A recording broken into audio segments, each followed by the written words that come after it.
এটা তো কোনো ধর্মই নয়। ভারত উপমহাদেশে যেটা আছে এটা কোনো ধর্মের কাতারেই পড়ে না, এটা কোনো কালচার সংস্কৃতির কাতারেই পড়ে না। পৃথিবীর 90% বেশি মানুষ গরু খায়। তো এখন সবাইকে প্রমাণ করতে হবে কে মিল্লাতে ইব্রাহিমের অনুসারী, কিনা সবাই ইব্রাহিমকে সম্মান করে। আমরা হয়তো ভারতে আছি, ভারত উপমহাদেশে আছি, এই জন্য বুঝতে পারি না যে ভারত উপমহাদেশের মানুষ তো মুসলমানই করে না, ভারত উপমহাদেশের মানুষ তো গরু খায় না। এই পূর্ব বাংলার মানুষকে গরু খাওয়ার জন্য সংগ্রাম করতে হয়েছে। আর এই বাংলার এলিট ক্লাসের সংস্কৃতি হচ্ছে কলকাতার সংস্কৃতি। তো কলকাতার মানুষ তো গরু খাওয়াকে বড় অপরাধ মনে করে। তাহলে এলিট সংস্কৃতি কি গরু না খাওয়া? তা আমরা যে পূর্ব বাংলার মুসলমানেরা যে গরু খাচ্ছি, মুসলমানি করতেছি, আপনি যান সারা পৃথিবীর 90% বেশি মানুষ মুসলমানি করে। কেন? ওরা আব্রাহামিক রিলিজিয়ানের অনুসারী। ইহুদিরাও মুসলমানি করে, খ্রিস্টানরাও মুসলমানি করে। এটা তো কোনো ধর্মই নয়। ভারত উপমহাদেশে যেটা আছে এটা কোনো ধর্মের কাতারেই পড়ে না, এটা কোনো কালচার সংস্কৃতির কাতারেই পড়ে না। পৃথিবীর 90% বেশি মানুষ গরু খায়। কেন? ইহুদিরাও গরু খায়, খ্রিস্টানরাও গরু খায়। কেন? তাদের হালাল হারামের বিধানের সাথে ইসলামের হালাল হারামের বিধানের অনেক মিল আছে। বরং ইহুদিরা একটু বেশি কঠোর। তাদের যে কৌশার ফুড, যেটা আমরা হালাল খাবার বলি, সেটাকে তারা বলে কৌশার ফুড। এটাতে তারা একটু বেশি কঠোর। কেন? তাদের দিনের মধ্যে তারা অনেক পরিবর্তন করেছে, পরিবর্তন করে নিজেদের উপর অনেক কিছু জোরপূর্বক চাপিয়ে নিয়েছে। তার মানে এই নয় যে ইহুদিরা ভালো, এটা আমি বলিনি, বা খ্রিস্টানরা ভালো, এটাও বলিনি। কেন? আল্লাহ সুবহানাহু ওয়া তাআলা কোরআন মাজিদে বলেই দিয়েছেন যে খ্রিস্টানরা হচ্ছে পথভ্রষ্ট, ইহুদিরা হচ্ছে অভিশপ্ত। খ্রিস্টানরা পথভ্রষ্ট কেন? এরা সত্যটা জানে না, জানলেই মানবে।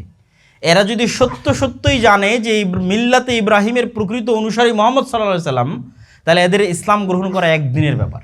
কেন? ইব্রাহিমকে সবাই সম্মান করে, ইব্রাহিমের ছেলেদেরকে সবাই সম্মান করে। সবাই জানে ইব্রাহিমের আর এক ছেলে ইসমাইল হচ্ছে আরবদের পিতা, সবাই জানে। তো সবাই যখন এই চেক পয়েন্টে উত্তীর্ণ হবে যে ইব্রাহিমের আদর্শের প্রকৃত অনুসারী হচ্ছে মুসলমানরা, তখন খ্রিস্টানদের জন্য মুসলমান হওয়া একদিনের ব্যাপার, 1 সেকেন্ডের ব্যাপার।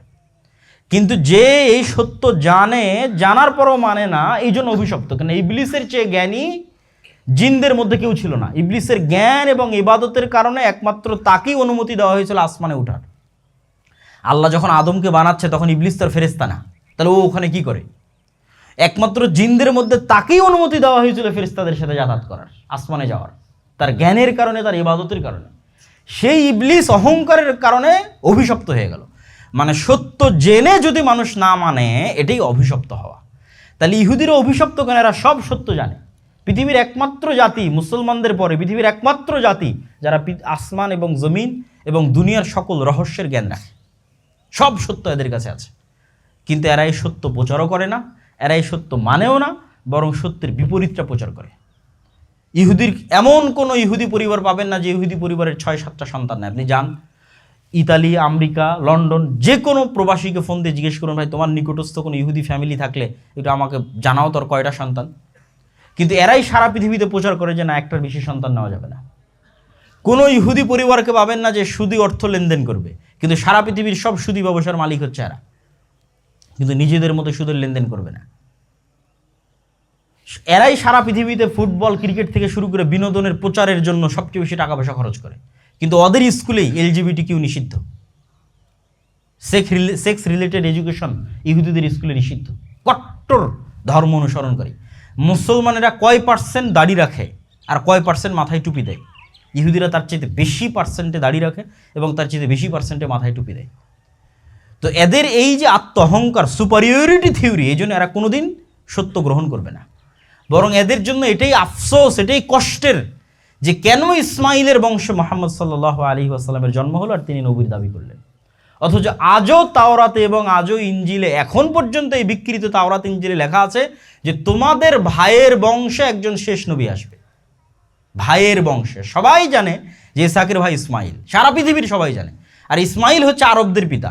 আবার সবাই এটা জানে যে পুরো আরবে ইসমাইলের বংশে মুহাম্মদ ছাড়া আর কেউ নবীর দাবি করেনি। এটা একটা মজেজা যে ইসমাইলের বংশে আর যদি কেউ নবীর দাবি করতো তাহলে নয় সন্দেহ করতাম যে মুহাম্মদ সাল্লাল্লাহু আলাইহি ওয়াসাল্লাম নবী কিনা। তো ইসমাইলের বংশে যে নবী আসবে এটাও সবাই জানে।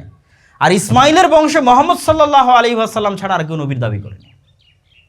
এবার চলে আসে একদম লাস্ট পয়েন্টে। ইব্রাহিম আলাইহিস সালাতু ওয়াস সালাম সন্তান সন্ততিকে এইভাবে রেখে ফিরে গেলেন। তো মোট 5 বার জেরুজালেম থেকে মক্কায় আসার বর্ণনা কোরআন, হাদিস ইত্যাদি ইতিহাস ঘাটলে পাওয়া যায়। আরও অনেকবার এসে থাকতে পারেন। এই 5 বারের সামারির দ্বিতীয়বার হচ্ছে আজকে আমরা যে ইবাদত করতেছি। ইব্রাহিম আলাইহিস সালাতু ওয়াস সালাম জেরুজালেম থেকে আসলেন, সে সন্তানকে ফালাম্মা বালাগা মাহুস সাইয়া, যখন ইসমাইল দৌড়াদৌড়ি করতে পারে, ইয়া বুনাইয়া ইন্নী আরাকা ফিল মানামি আন্নী আযবাহুকা, আমি স্বপ্নে দেখছি যে আমি তোমাকে জবাই করছি, ফানজুর মাযা তারা, তোমার মতামত কি বলো। তখন সন্তান বলছে, ইয়া আবাতি ফাআল মা তুমার সাতাজিদুনি ইনশাআল্লাহু মিনাস সাবিরিন, হ্যাঁ আমার পিতা, আপনাকে যেটা আদেশ করা হয়েছে আপনি বাস্তবায়ন করেন, আপনি আমাকে ধৈর্যশীলদের অন্তর্ভুক্ত পাবেন। ফালাম্মা আসলামা ওয়া তাল্লাহু লিল জাবিন ওয়া নাদাইনাহু আইয়া ইব্রাহিম কদ সাদ্দাকতা রুইয়া, বাপ বেটা দুইজনই যখন ইসলাম গ্রহণ করলো মানে সন্তান মৃত্যুর জন্য প্রস্তুত, পিতা জবাই করার জন্য প্রস্তুত। কেন? এটা আল্লাহর আদেশ। তাই তো আল্লাহর আদেশের সামনে এই ধরনের আত্মসমর্পণকে ইসলাম বলে। ফালাম্মা আসলামা, যখন দুইজনই আল্লাহর আদেশের সামনে এইভাবে আত্মসমর্পণ করলো, ওয়াতাল্লাহু লিল জাবিন, এবং কাঁধ পেতে দিল জবাই হওয়ার জন্য, ওয়ানাদাইনাহু ইয়া ইব্রাহিম, তখন আমি আল্লাহ ডাক দিয়ে বললাম, ইব্রাহিম কদ সাদ্দাকতা রুইয়া, তুমি পরীক্ষায় পাশ করেছো। কেননা আমার ব্যতীত আর কারো ভালোবাসা তোমার অন্তরে থাকবে এটা আল্লাহ সুবহানাহু ওয়া তাআলা চান না। সবচেয়ে বেশি ভালোবাসা থাকবে আল্লাহ সুবহানাহু ওয়া তাআলা, তারপরে বাকিদের। তো এই যে সন্তানের প্রতি ভালোবাসা, স্ত্রীর প্রতি ভালোবাসা, এই পরীক্ষায় তুমি পাশ করে গেছো। তুমি আল্লাহকেই ভালোবাসো, সবচেয়ে বেশি আল্লাহকে ভালোবাসো।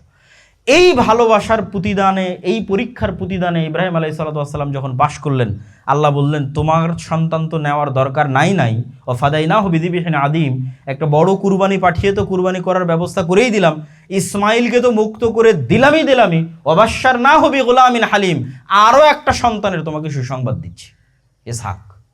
তোমার স্ত্রী সারার গর্ভে আরও একটা সন্তান জন্মগ্রহণ করবে, ইসহাক। কেন? তুমি এই পরীক্ষায় পাশ করে গেছো যে তুমি আমার চেয়ে তোমার সন্তান সন্ততিকে ভালোবাসো না, তোমার স্ত্রী পুত্রকে ভালোবাসো না, সবচেয়ে বেশি আমাকে ভালোবাসো। এত বড় পরীক্ষায় পাশ করার কারণে শুধু ইসমাইলকে মুক্তি দিলাম তা নয়, ওয়াফাদাইনাহু বিযিবহিন আযীম, আর একটা কুরবানি আসমান থেকে পাঠালাম তাও নয়, ওয়াবাশশারনাহু বিগুলামিন হালিম, আর একটা সন্তানের সুসংবাদ দিচ্ছি, সেটা যে ইসহাক আলাইহিস সালাতু ওয়াস সালাম।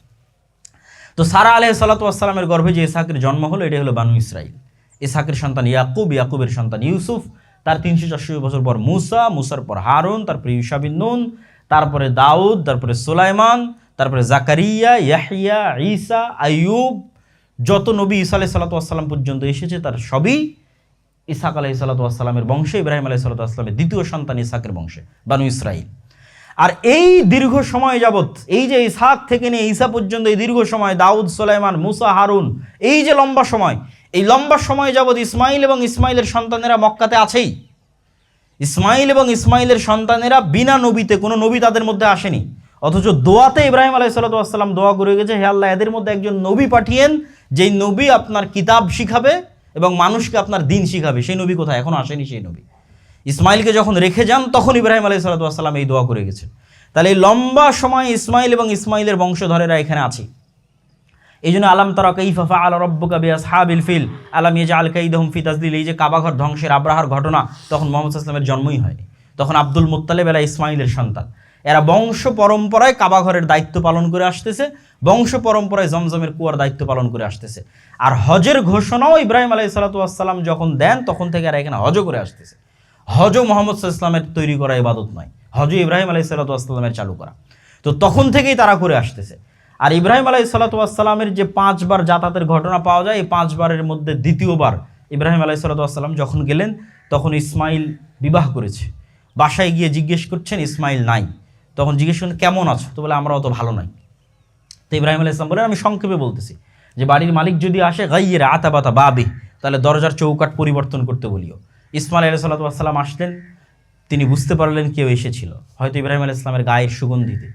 তো বলে, কে এসেছিল? এরকম একজন মুরব্বী। কি বলেছে? তো তিনি আমার পিতা ছিলেন, তোমাকে তালাক দিতে বলে গেছে, তুমি বাপের বাড়ি চলে যাও। উনি আর একটা দ্বিতীয় স্ত্রী বিবাহ করে নিয়ে আসলেন।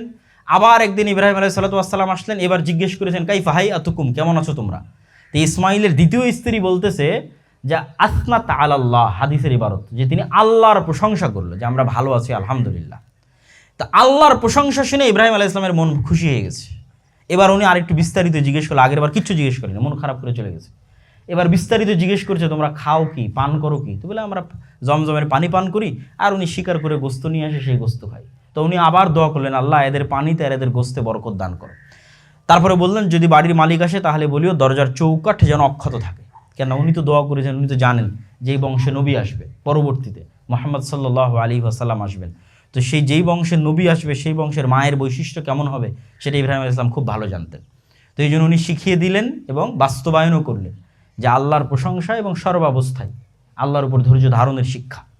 এরপর আবার আরেকবার ইব্রাহিম আলাইহিস সালাম আসলেন, এবার ইসমাইলের সাথে মোলাকাত হয়েছে। এবার ইব্রাহিম আলাইহিস সালাম সন্তানকে বলছেন, ওয়াইদ ইয়ারফা ইব্রাহিমুল কওয়াইদা মিনাল বাইতি ওয়া ইসমাইল রব্বানা তাকাব্বাল মিন্না, যেখানে আল্লাহর ঘর আছে এটা তৈরি করতে হবে, এখানে তোমাদের রাখাই হয়েছে এই উদ্দেশ্যে, রব্বানা লিইউকিমুস সালাহ, যেন এই ঘর আমরা তৈরি করতে পারি, তোমরা এখানে সালাত আদায় করতে পারো। তখন সেখানে ঘর তৈরি হলো। আল্লাহ ইব্রাহিমকে বললেন, ওয়াযিন ফিন্নাস বিল হজ, এই নির্জন মরুভূমিতে হজের ঘোষণা দাও। ইব্রাহিম আলাইহিস সালাম আশ্চর্য হলেন, এখানে কে হজ করতে আসবে? আল্লাহ সুবহানাহু ওয়া তাআলা সেই হজের দাওয়াত পৌঁছে দেওয়ার দায়িত্ব তিনি নিজে নিয়েছেন। আর ইব্রাহিম আলাইহিস সালামকে ঘোষণা দিতে বললেন হজের। আর আদেশ দিলেন ইব্রাহিম আর ইসমাইলকে, কি আদেশ দিলেন? ওয়াত্তাহির বাইতিয়া লিত্তাইফিনা ওয়াল আকিফিনা ওয়ার রুকআই সুজুদ। ইব্রাহিম আর ইসমাইল, তোমাদের আদেশ দেওয়া হচ্ছে এই ঘর পরিষ্কার করার দায়িত্ব তোমাদের। তো ইসমাইল এবং ইসমাইল থেকে আব্দুল মুত্তালিব পর্যন্ত সব এই ঘরের খাদেম ছিল। মানুষ হজ করতে আসলে এরা জমজমের কুয়া থেকে পানি তুলে মানুষকে খাওয়াতো, এই ঘর ঝাড়ু দিত, মুছতো। তো এক সন্তান ইসহাক এবং তার পরবর্তী বংশধর খাদেম হচ্ছে মসজিদে আকসার, আর আরেক সন্তান ইসমাইল এবং তার পরবর্তী বংশধর খাদেম হচ্ছে বাইতুল্লাহর। তথা মসজিদের পরিষ্কার পরিচ্ছন্নতা করা নবীদের দায়িত্ব, ইব্রাহিমের দায়িত্ব। এবং মসজিদের সাথে কানেক্টেড থাকা ছাড়া আদর্শ পরিবার গঠন করা সম্ভব নয়, কেন ইব্রাহিমের পরিবারই পৃথিবীর সর্বশ্রেষ্ঠ আদর্শ পরিবার। আর ইব্রাহিমের দুই সন্তানকে আল্লাহ কানেক্টেড রেখেছেন পৃথিবীর দুই মসজিদের সাথে। তো মসজিদের সাথে সম্পর্ক রক্ষা করা ছাড়া আদর্শ পরিবার সম্ভব নয়।